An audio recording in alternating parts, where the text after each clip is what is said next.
고통으로 인해 하나님 앞에 더 달라붙게 되는 저와 여러분의 생애가 되어야 합니다. 그래서 저는 신앙생활을 이렇게 늘 정의하는 사람이에요. 신앙생활은 빌부터 살기다. 빌부터 살기. 그런 말이 있잖아요. 뛰는 놈 위에 나는 놈 있죠. 나는 놈 위에 한 놈 더 있어요. 붙어 나는 놈이 있어요. 이렇게 붙어 나는. 그 놈이 센 놈이에요. 나는 놈 위에 붙어서 함께 나는 거죠. 신앙은 빌붙는 거예요. 누구에게? 하나님께 빌붙어 사는 거예요. 내 문제를 해결해 주실 유일한 힘이시고 능력이신 산성이신 주님께 딱 달라붙어 살아가는 것, 그것이 신앙의 삶이에요. 여러분, 저는 아이를 정말 많이 낳고 싶었어요. 많이 낳아서 한 7, 8명 이렇게 낳아가지고요, 집안의 가훈을 빌부터 살기로 붙여놓는 거예요. 다 공부시킬 필요 없어요. 공부하기 싫어하는 애도 왜 공부시켜? 운동 좋아하는데 운동하라 그래야지 왜 공부하라 그래? 음악 좋아하면 음악하라 그러고, 놀기 좋아하면 놀라 그러세요. 그러다가 한 놈만 성공하면 돼. 그리고 나머지 형제들이 다 빌붙어 살면 돼요. 잘 빌붙어서. 거기서 한 자리씩 다 나눠 먹으면 얼마나 좋아. 여러분, 그런데 하나님이 그런 저의 기대와 소망을 이루어 주시지 않더라고요. 기도라고 하는 것은요, 뭡니까 기도는? 저는 이렇게 정의해요. 기도를. 기도는 구걸행위예요. 가장 절박한 상태의 인생이 하나님 앞에 구걸하는 거예요. 영적인 거지가 하나님이 살려주시지 않으면 살아남을 수 없기에 하나님의 이름을 부르는 게 기도예요. 좀 어려운 말로 말하면요, 기도란 피조물의 존재 방식이에요. 하나님 우리를 이 땅에 보내시면서 기도하다가 오너라 이렇게 허락해 주시고 삶을 주신 거예요. 어떻게 기도하며 살다 오너라 하는 말은 피조물의 존재 방식. 피조물은 호흡이 코에 있어요. 연약한 존재. 그러니 어떻게 살아야 돼요? 하나님을 의존하고 사는 거예요. 기도는 절박한 하나님의 의존이. 그래서 모든 기도의, 응답받는 기도의 특징은 절박함이 있어야 돼요. 절박하게 하나님을 붙잡을 수밖에 없어요. 왜요? 거지가 하나님 앞에 나가 피조물이 하나님을 의존하는 방식으로 우리가 이 땅을 살아가야 되는 것이기 때문에 그런 것이죠. 고통이 있으면 그것으로 인하여 주님 앞에 바짝 엎드리는 우리가 되기를 바랍니다. 그 자리에서 절박한 기도, 깊은 기도의 자리로 나아갈 수 있게 되기를 바랍니다. 그 상태가 복받은 상태예요. 그게 그 고통이 그 기도를 만드는 것. 그래서 하나님 앞에 참 낮아지고 겸손해지고 가난해지는 것. 그것이 축복의 상태인 줄로 믿습니다. 우리 자녀들이 뭐 스카이 대학 가고 뭐 이런 게 복이 아니에요. 스카이 캐슬 아시죠? 스카이 캐슬처럼 서울대, 연대, 고대, 연대. 어떤 분은 또 이렇게 얘기합니다. 성남대, 경인대, 용인대. 그래서 스카이 캐슬. 그게 웃지도 않아 여기는. 자, 경기권 스카이 캐슬 아니에요? 자,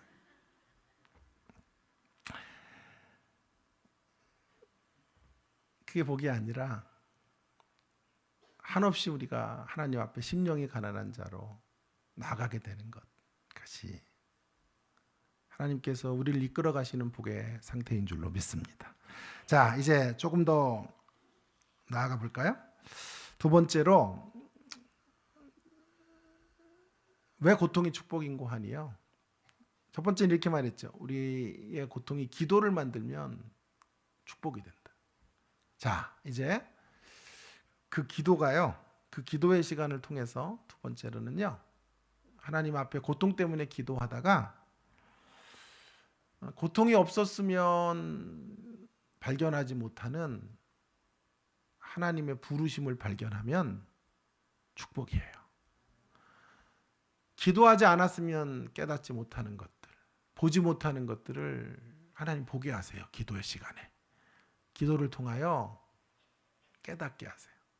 그래서 사명으로 일어서고 하나님의 부르심에 응답하게 되면 고통은 축복이 되는 줄로 믿습니다. 자, 보세요. 오늘 한나가요, 고통을 통하여 기도했죠. 처음에는 간절히 기도해요. 매달려요. 금식을 해요. 하나님, 이 억울함을 돌아봐 주세요. 저 분인나 때문에 환장하겠습니다. 하나님, 저를 좀 살려주세요. 저에게도 좀 애를 주세요. 이렇게 기도했겠죠. 하루 이틀 기도해도 안 돼요. 그러니까 오래 기도했다는 걸 보니까 한나의 기도가 시간이 많이 지나갔던 것을 알 수 있어요. 한 달, 두 달, 1년, 2년 얼마나 됐는지 모르겠어요. 어쨌든 단박에 응답이 된 것은 아닌 것 같아요. 간절히 기도해요. 간절히 기도하다가 깊이 기도해요. 깊이 기도하면서 깨닫게 돼요. 하나님께서 왜 자신을 기도의 자리로 불러주셨는지를 알게 된 거예요. 그래서 기도가 바뀌어요. 어떻게 바뀌는지 아세요? 성숙한 기도로 바뀌어요. 절박한 기도에서 깊은 기도를 지나 성숙한 기도로 나아가게 되는 거죠. 오늘 본문이 바로 그런 성숙한 기도의 대목을 우리가 함께 읽은 거예요. 그녀의 기도가 깊어진 거예요. 우리는 절박한 기도만 자꾸 생각을 하죠. 물론 절박한 기도는 아까 제가 말씀드린 것처럼 가장 중요한 기도의 기초가 돼요. 그러나 절박한 기도를 넘어 기도가 깊어져야 돼요. 깊이 하나님과 교감하고 교제하는 자리로 나가다가요, 성숙한 기도로 변화되어져 가야 돼요. 우리는 너무 절박한 기도만 이제 하나님 앞에 드리느냐고 비장해요. 성도들의 기도가요. 막 수면제 배갈 같은 거 앞에 놔두고 기도한다. 안 들어주시면 콱 먹습니다. 하나님 들어줄 거죠? 그런 기도로 하나님 앞에 깽판 치는 기도, 이런 거 잘해요. 이거 안 들어주면 송장치를 가고 하시라고. 협박성 기도, 단어가 생각이 안 나네. 협박성 기도 같은 거, 이런 거 우리가 잘해요.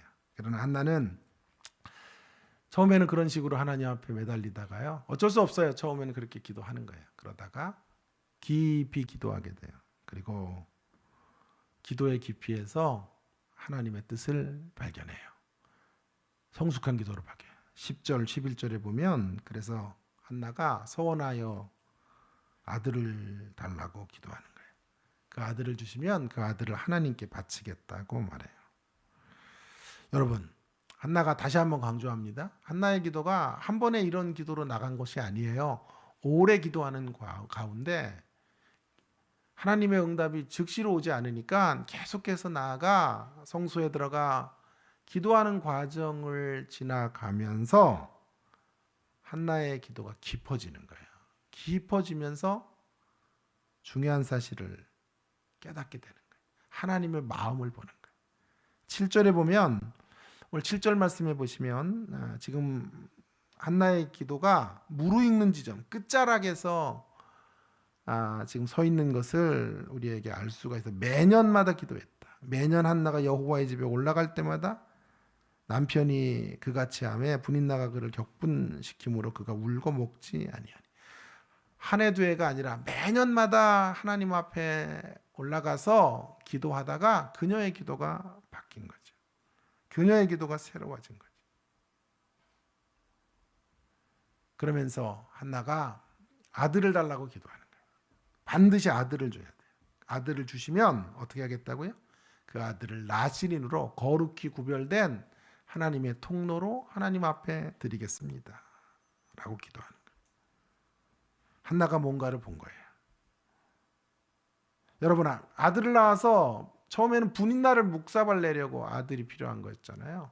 자녀가 있어서 분인나가 막 힘들게 할 때 한나가 애들 딱 앞에 세워가지고 야 나와 애들아 그래가지고 분인나를 초토화시키고 묵사발 내기 위해서 지금 기도를 시작했는데, 만일 젖을 뗀 후에 그 아이를 하나님께 올려드린다면 그런 실력 행사를 집안에서 할 수 없는 거예요. 그럼에도 불구하고 한나의 기도는 바뀌어진 거예요.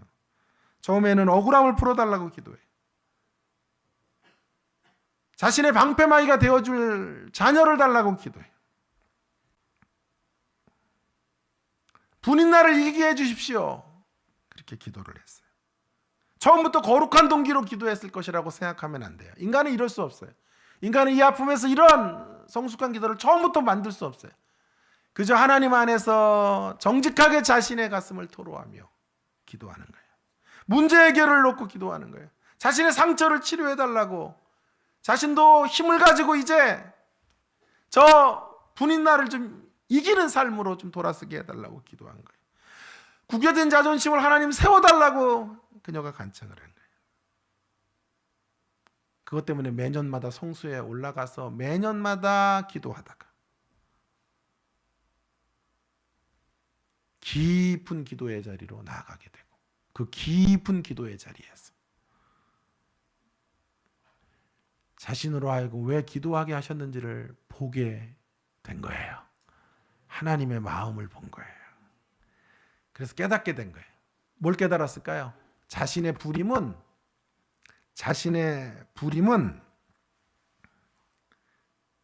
민족의 부림을 대표하고 있다는 것을 알게 된 거예요. 기도 중에 한나는 자신의 부림은 그 당시에 이스라엘의 부림의 축소판이라는 것을 깨닫게 됩니다. 부림으로 고통하는 이스라엘의 모습이 자기의 모습인 거예요. 그 부림하는 이스라엘의 안타까운 모습을 바라보시는 하나님의 마음이 한나에게 느껴지기 시작하는 거예요. 그들은 약속의 땅에 들어와 있어요. 샬롬의 땅이에요. 적과 꿀이 흐르는 풍요와 하나님이 주시는 아름다운 열매들을 거두어낼 수 있는 땅에 들어와 있는데요, 그 땅에서 가시와 엉겅퀴를 경험하고 이방에게 짓밟힌 바 되어지고 숱한 공격과 아픔의 자리, 상실과 상처의 자리로 떨어져 있는 민족의 모습을 보는 거예요. 이스라엘의 상태를 보는 거예요. 재앙과 죽음의 어두운 그림자들이 드리워져 있는 조국의 현실을 보는 거예요. 자신의 고통은 그저 개인의 아기를 출산하는 것으로 자신이 가지고 있는 문제를 해결받으라고 주신 고통이 아니라, 그 고통의 시간 속에서 하나님 앞에 기도하며 나아가다가 하나님이 어떻게 이 민족을 바라보고 계시는지, 민족의 상태가 어떠한지를 깨닫게 하시려고 하나님께서 자신을 그렇게 고통의 자리로 이끄셨다는 것을 발견하게 되는 거예요. 그것을 깨닫게 되자 그녀는 눈이 떠지게 됩니다. 그녀는 이제 문제 해결로만 기도하지 않아요. 이 불임하는 이스라엘을 고칠 수 있는 방법을 하나님 앞에 간구하게 되는 거예요.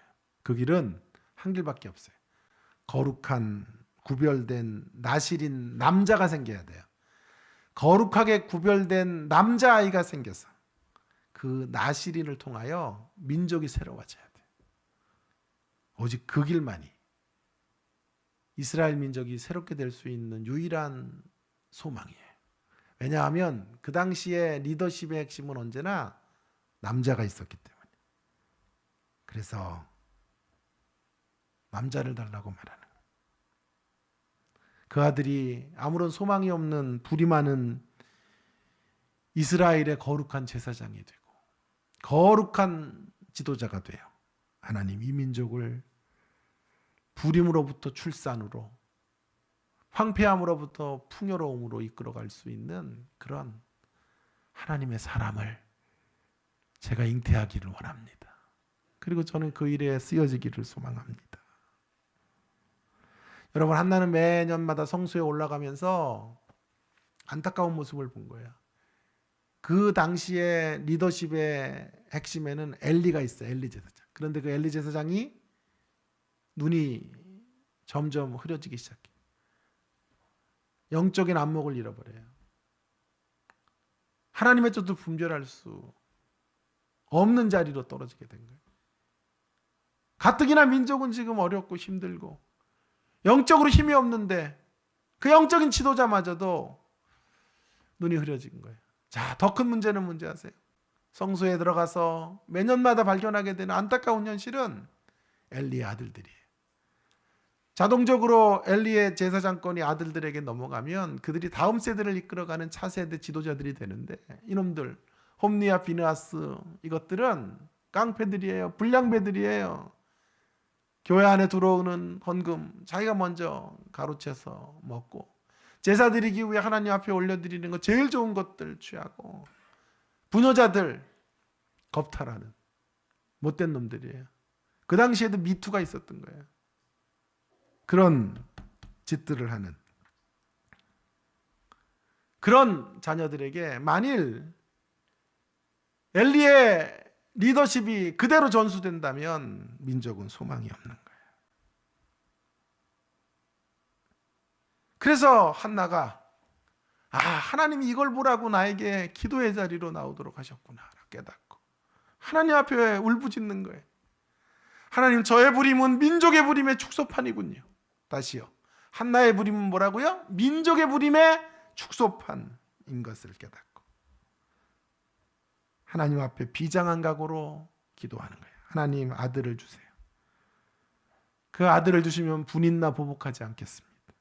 분인나 이기는데 그 아들을 쓰지 않겠습니다. 이스라엘의 부림을 고칠 수 있는 아들을 주시기를 바랍니다. 그 거룩한 나실인 아들이 홈리와 비느하스를 대신해서 꺼져가는 이스라엘의 운명을 새롭게 할 수 있게 해 주시옵소서. 어두움에 불을 밝힐 수 있는 그런 신실한 아들 허락해 주십시오. 길이 끝난 자리에 길을 내는 그런 거룩한 하나님의 통로를 하나님 허락해 주시옵소서. 한나는 결국 자신의 고통을 통하여 자신의 부림을 통하여 민족의 부림을 보고 끝내 그 민족의 부림 앞에 자신이 무슨 일을 해야 되는지 위대한 사명에 눈뜨게 된 것입니다.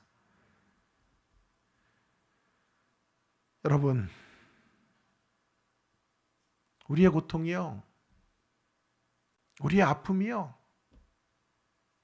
그 아픔이 없었으면 보지 못하는 것들을 만일 보게 해준다면, 그래서 그 하나님의 마음들을 깨닫고 하나님의 위대한 부르심 앞에 우리가 발맞춰 나갈 수 있게 만들어 준다면 우리의 고통은 축복이에요. 여러분, 한나가 구한 나실이는 누구를 염두에 둔 걸까요? 제가 가장 쉽게 하려고 너무 막 이렇게 교수처럼 하고 그러는 거 진짜 싫거든요. 교수 같지 않죠?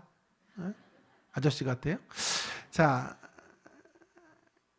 근데 이건 좀 물어보려고 그래요.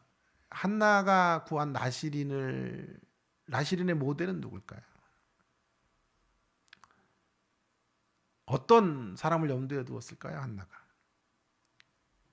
삼손일 거예요. 삼손. 그래서 지금 하나님 나실인을 주세요라는 기도는 이런 기도예요. 삼손 같은 삼손. 그러나 삼손과 다른 삼손을 주십시오. 다시요. 지금 나실인에 대한 간구는 이런 기도예요. 하나님, 삼손 같은 삼손을 주세요. 그러나 삼손과 다른 삼손을 저에 대해서 허락해 주셔서 이 민족을 건질 수 있도록, 이 민족을 부림에서 일으켜 세울 수 있도록 도와주세요. 삼손 같은 삼손은 무슨 말이에요? 삼손은요, 가장 힘이 강했던 사람이에요. 일당 백천을 감당했던 사람이에요. 문짝을 뜯고 나갈 수 있는 사람. 그 어떤 힘의 세력이 다가와도 일당 천으로 그들을 무찌를 수 있는 그런 사람이에요. 어린 시절에 제가 보았던 람보 같은 사람이에요. 람보 잘 모르면 아주 연세가 그래도 많지 않은 분들이에요. 자, 그런 삼손, 하나님의 힘으로, 하나님이 공급해 주시는 능력으로 일할 수 있는 그런 삼손을 주십시오.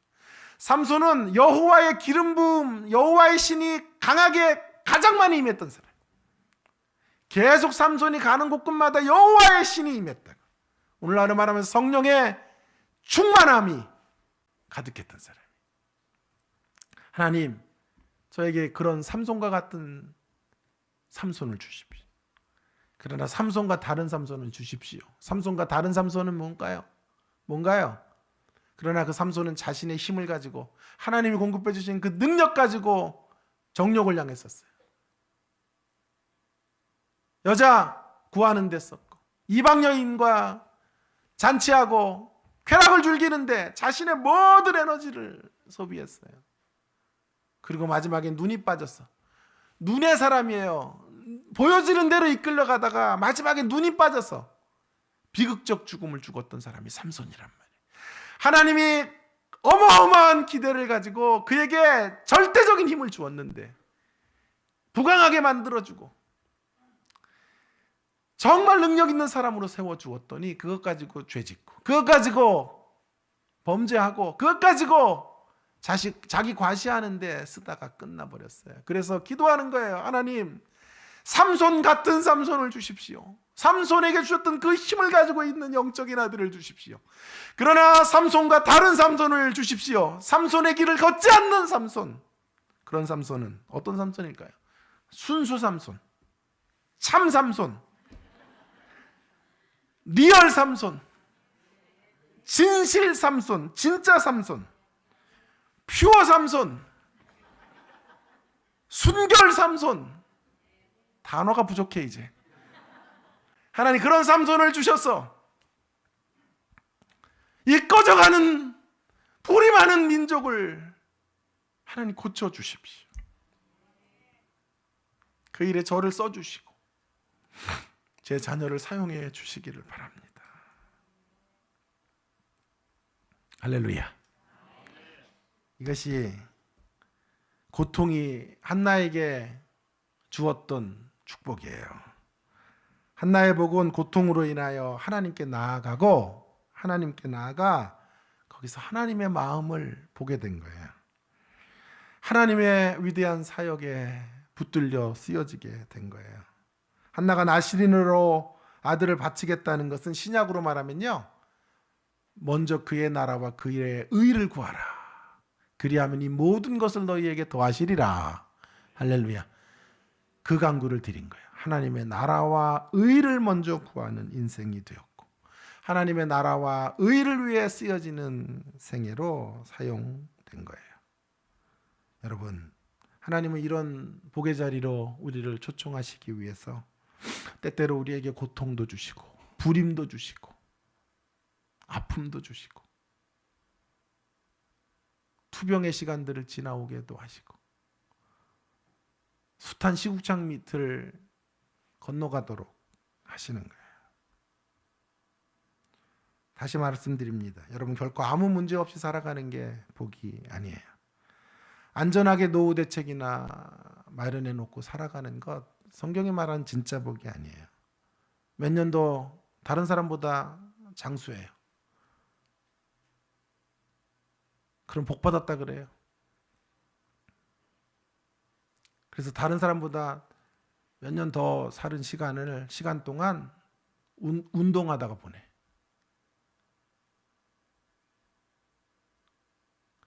하나님이 한 10년도 살려줬더니 운동만 하다가 10년을 보내고 사는 거예요. 그런 게 우리가 추구해가는 복이에요.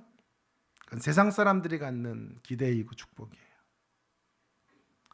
고통으로부터 편해지는 것도 우리가 염원하는 축복이 아니에요.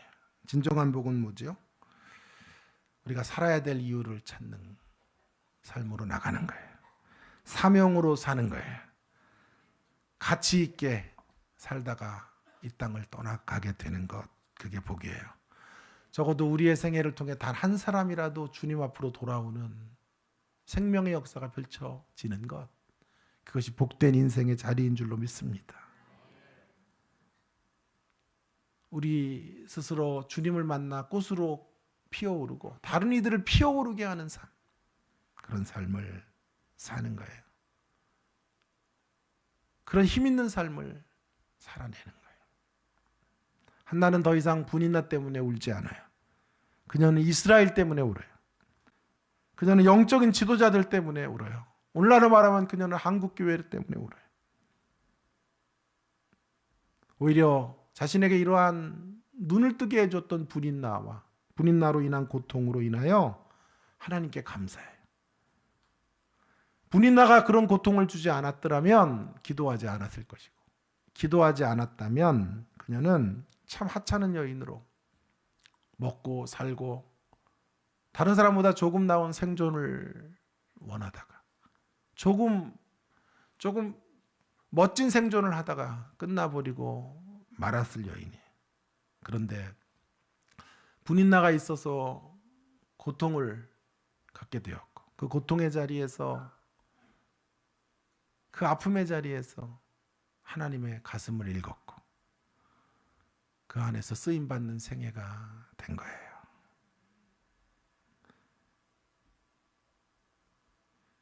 사랑하는 귀한 성도 여러분, 우리 앞에 있는 문제와 그로 인한 고통은 그것들이 없으면 볼 수 없었던 것을 분명하게 보도록 허락하신 하나님의 선물이에요. 하나님의 선물이에요. 그래서 C.S. 루이스의 말이 진린 거예요. 고통은 하나님의 음성을 듣게 하는 확성기. 고통의 시간에 하나님께서 스피커를 통해 말씀해 주시는 선명한 음성을 들을 수 있게 되는 거예요. 결국 한나의 고통은 사무엘을 탄생시켜 사사시대를 종결하고 사사시대의 어둠의 빗장을 부수고 왕국시대를 건설하고 다윗 왕국의 시대를 만들어내요. 예수 그리스도를 바라볼 수 있도록 만들어주는 이 놀라운 일에 쓰여지도록 고통을 허락해 주신 거예요. 이 고통이 없었으면 그녀는 그저 물결치듯 살았고 편안함을 가장 인생의 미덕으로 생각하고 살았을 거예요. 그러나 고통이 있어서 문제의식을 가지고 살고 자신의 부르심, 자신의 소명을 발견하고 살아가게 된 거예요. 여러분, 저의 이야기를 좀 한 10분 하고 설교를 좀 마치려고 그래요. 저는 1995년도에 결혼을 했는데요. 그리고 유학을 떠났어요. 유학을 가서 공부를 하는데 다른 집 여자들은 남편 공부하는데 뭐 뒷바라지하고 막 그러잖아요. 보통 세탁소에도 일하고 막 뭐 하는데 제 와이프는 공부가 은사라네요. 그렇다고 지가 공부하겠다고 또 설레발 쳐가지고요. 죽도록 고생했어요. 제가 일을 3개, 4개씩 하면서 학비가 생기면 와이프부터 공부시키고 그래가지고 같이 공부를 해서 와이프는 지금 총신대학교에 아동학과 교수가 되었어요. 좀 놀래봐요 좀. 자, 그리고 저는 대백석대학교에 설교학 교수로 16년째 사역을 하고 있어요. 하나님께서 모든 걸 다 주시진 않더라고요. 공부하는 기간 동안 애가 혹시 방해가 될 것 같아서 애를 갖지 않았는데 한국에 돌아와서 애를 가지려고 하니 이미 불임 판정을 받고 와이프는 이제 폐경이 돼가지고 더 이상 애를 가질 수 없는 상태가 되어버린 거예요. 얼마나 좌절이 되고 절망이 되든지 아까 제가 말씀드렸잖아요. 우리 집에 가훈이 뭐야? 빌부터 살기 해가지고 애 많이 낳아서 이렇게 살라 그랬는데 하나님께서 그런 꿈을 꺾으시더라고요. 그래서 많이 울고 많이 아파했는데요. 그렇게 애 없는 날들을 오래 살으니까요. 10수년을 그렇게 지내니까 제일 슬플 때가 명절 때예요. 명절 때 다들 애들 둘셋씩 데리고 와가지고 모이잖아요. 친척들. 우린 애가 없으니까 속상합디다 진짜. 세뱃돈을 줘야만 해. 뭐 수입을 좀 받아내야 되는데 주기만 하니. 우리 또 처가 쪽에는 애새끼들이 또 왜 이렇게 많은지 막, 한 셋, 넷씩 막 이렇게 있으니까요. 수십만 원을 매 명절마다 주기만 하니까 속이 상하더라고요. 농담이고요. 정말 애들이 있는 집이 너무 부러운 거예요. 그래서 차를 타고 돌아올 때는 말이 없어져요. 우리 부부가. 말을 하지 않아도 그 씁쓸함 이런 것들을 가지고 돌아오는 거예요. 그렇게 고민을 하다가 2008년 7월 23일 날 딸아이 하나를 갖게 됐어요. 가슴으로 딸을 낳았죠.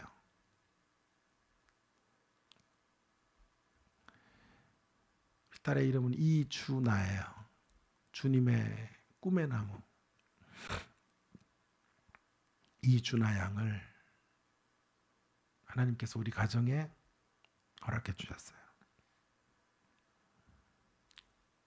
2008년 7월 23일 제 생에 잊혀지지 않는 가장 중요한 날이에요. 6월 8일 날 태어나 딸을 위탁기관에서 한 달 넘게 관리하다가 7월 23일 날 우리 가정에 오게 되었어요. 우리 생일을 2번 챙겨줘요. 6월 8일 날 생일을 해주고요. 7월 23일에 또 한 번 생일을 챙겨줘요.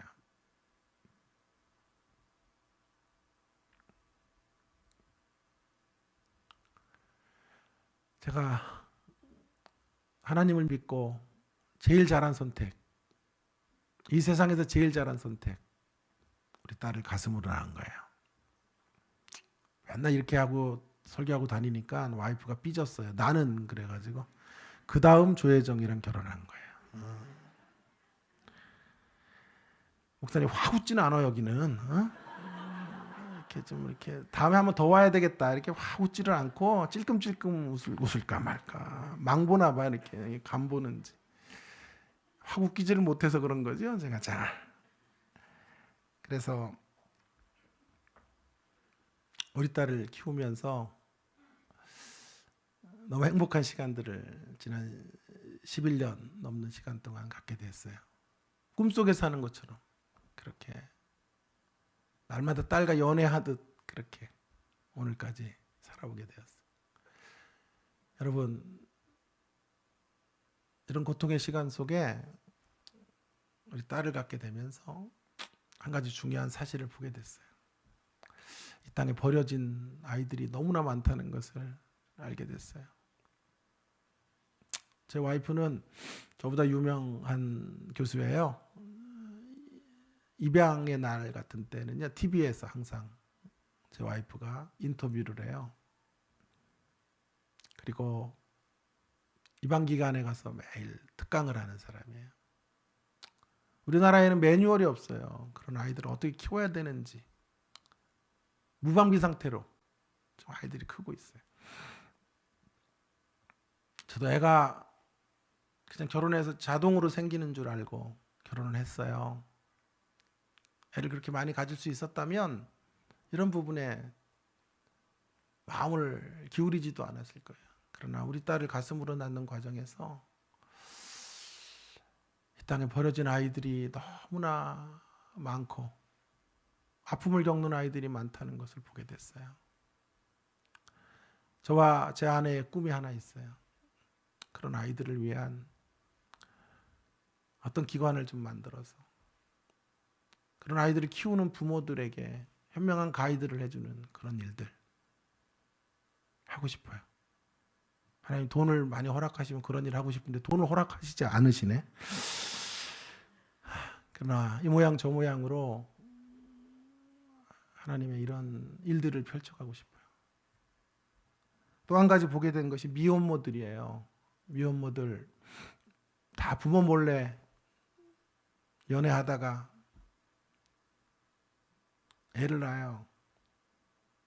대부분 지우는데 그런 애를 몰래 낳고 아무도 모르는 사이 애를 낳고 도주해요.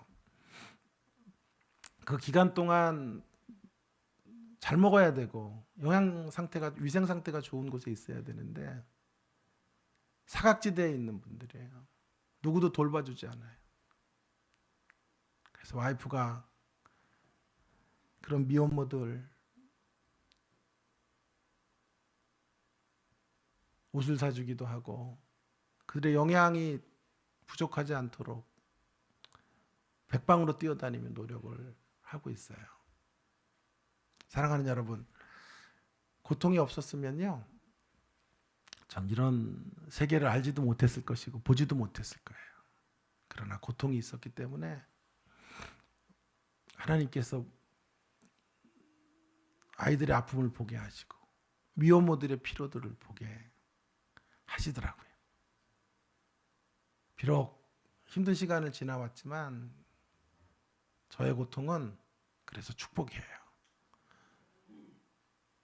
그 고통으로 인하여 눈 떠야 되는 곳에 눈 뜨게 하시고 하나님의 마음이 머물러 있는 그곳에 내 마음도 흘러가도록 하나님께서 아픔을 주셨고 그 아픔의 시간 속에 저의 부르심이 무엇인지 제가 어떻게 살아야 하고 무슨 일을 감당해야 되는지를 깨닫게 하시려고 하나님께서 고통을 허락하셨다고 믿습니다. 그럼 다시 또 어려워질래? 노 땡큐. 그건 노 땡큐고요. 그래서 빌리잔 씨가 말하잖아요. 고통 하나님의 선물. 아무도 원하지 않는 하나님의 선물. 여러분 1994년 10월 21일이 어떤 날인지 아세요? 성수대교가 무너진 날이에요. 32명의 사람들이 아침 출근길에 성수대교가 무너지는 그날 성수대교 밑으로 빠졌어요. 거기 죽은 사람 중에 서울교대 국어교육학과 3학년 이승영, 그 당시 21살이죠. 씨가 있었어요. 교생 실습을 위해서 강북초등학교에 버스로 출퇴근한 지 닷새 만에 이런 참변을 겪게 된 거예요. 그녀는 멋진 크리스찬이었어요. 일기장에 이렇게 적혀 있었다 그래요. 내가 일생 동안 하고 싶은 14가지 소원. 몇 가지 제가 열거해 볼까요? 장학금을 만들어 가난한 자들을 돕는다. 이동도서관을 강원도에 만든다. 아버지가 군인이어가지고요. 매일 이사를 다녔어요. 그래서 산간 벽지 아이들에게 도서가 책이 너무 없다는 것을 알고 이런 소원을 갖게 된 거예요. 복지마을을 만든다. 1명 이상을 입양한다. 시각장애인을 위해 무언가를 한다. 이런. 그리고 죽으면 자기 장기를 기증하겠다. 이런 소원들을 14가지의 승영이가 하고 싶은 소원들을 일기장에 적어 놓았던 아주 신실한 크리스찬이에요. 그 딸이 죽기 11개월 전에 군인이었던 남편은 과로사로 군대에서 죽어요. 승영이 엄마는 독실한 크리스찬이에요. 김영순 씨인데요.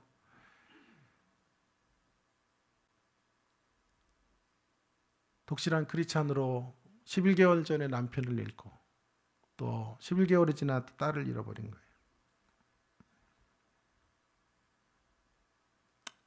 그러나 그녀는 좌절하지 않아요. 승영아, 내 소원을 이 애미가 이루겠다. 그렇게 말하며 흐르는 눈물을 닦습니다. 장기 기증을 날마다 입버릇처럼 얘기했기에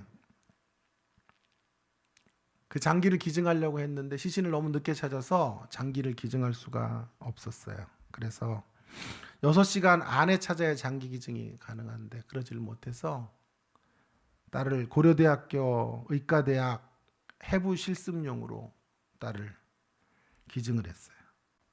딸의 소원의 절반이라도 들어주고 싶은 마음에서 그런 거죠. 장학금을 마련하고 싶다라는 딸의 소원을 이루기 위해 딸이 죽거나 받게 된 보상금 2억 5천만 원 전액을 남서울교회에 장학금으로 기부했어요. 승영장학회를 만들었죠. 그리고 50명의 목회자들을 학비를 대주었어요. 그 중에 한 사람이 우리 학교 학생이에요. 도움을 받으셔서 최만재라는 목사님이 지금도 어려운 사람들을 위해서 힘있게 사역을 하고 계세요. 이동도서관을 만든다라는 소원을 이루기 위해서 강원도 인제에 포병부대에 무소차 하나를 기증을 해서 그것에 책을 가득 담아서 이동도서관을 할 수 있도록 만들어 주었어요. 시각장애인을 돕는다라는 꿈을 이루기 위해서 초등학교 시절에 승영이가 썼던 시집을 연기는 하늘로라는 제목으로 출판해서 수익금 전액을 시각장애 우들에게 전달했어요. 입양은 딸이 죽었으니 입양을 할 수 없는데 그의 동생 상엽 씨가 언니 대신 누나 대신 내가 실천하겠다 라고 약속을 했다고 합니다. 상엽 씨는 누나는 인생을 나로 하여금 길게 볼 수 있도록 만들어 주었다. 승영 씨의 어머님은 지금 8평짜리 교회 근처 연립에 살면서 전도사 생활을 하고 계세요. 그리고 남은 인생을 호스피스 사역, 죽음을 앞둔 사람들을 돌보는 호스피스 사역을 위해서 헌신하고 계세요. 몇 년 전에 그 승영이의 어머님 김전도사님 어느 기자가 찾아갔어요. 인터뷰를 해달라고 하니 그녀가 이렇게 말했다 그래요. 나는 할 말이 없기 때문에 해줄 말이 없습니다. 세상에 대한 미움 따위도 없습니다. 얼마나 세상이 믿겠어요. 성수대교 같은 거 잘 만들어야 되잖아요. 이리 빼먹고 저리 빼먹어가지고 다리가 무너졌으니 얼마나 한이 많겠어. 그러나 세상에 대한 미움이 없다고 말해요. 세상에 사랑이 이어지고 있으니 우리 딸 아직 살아있는 거 아닙니까? 라는 말만을 남겼다 그래요. 사랑하는 여러분, 이승영이의 어머님, 그녀는 고통을 만났지만 고통을 승화시킨 여인이에요. 승화가 뭔지 아세요? 그것을 아름다운 길로 만들어가는 거예요. 상사가 막 스트레스 주니까 골프 치다가 박세리가 되는 게 승화예요. 그렇게 아름답게 승화시켜. 그 고통으로 인하여 하나님의 부르심을 발견하고 그 안에서 자신이 해야 될 일들을 찾아 나아가게 된 것이죠. 그런 의미에서 그녀의 고통도 역시 축복인 거예요.